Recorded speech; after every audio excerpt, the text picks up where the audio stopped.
Sementara itu, perusahaan konter HP saat hari pengerupukan di Kuta disinyalir dapat berimbas negatif terhadap kenyamanan wisatawan yang berlibur di Bali, khususnya Kuta.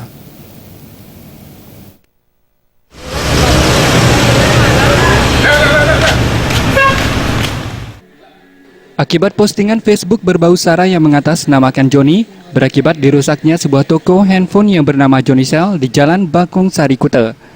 Dalam postingannya disebutkan, Hari Raya Nyepi sangat merugikan usaha yang dijalankannya. Dengan cepatnya menyebar postingan tersebut, masyarakat yang tidak terima langsung merusaknya pada saat pengerupukan berjalan.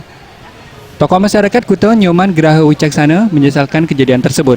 Sebagai pelaku pariwisata, dirinya merasakan perusakan saat Hari Raya Keagamaan sangat merugikan Bali pada umumnya dan sektor pariwisata khususnya Kuta, karena wisatawan merasa semakin tidak nyaman akan kondisi di Bali. Sementara disinyalir adanya akun bajakan yang mengatasnamakan pemilik Jonicell adalah suatu upaya memecah belah keamanan Bali. Untuk itu, pihak berwajib diharapkan membentuk tim cybercrime untuk mencegah hal serupa terjadi lagi.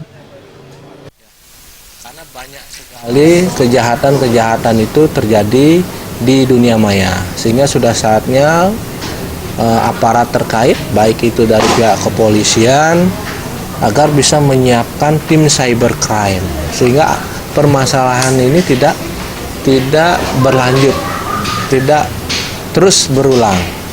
Jadi, dan tentu penyelesaian kasus ini harus juga terang benderang, harus jelas, sehingga tidak terjadi ketika kasus ini mencuat, jadi penyelesaiannya tidak diiringi atau dibarengi dengan tindakan yang tegas dari aparat kepolisian.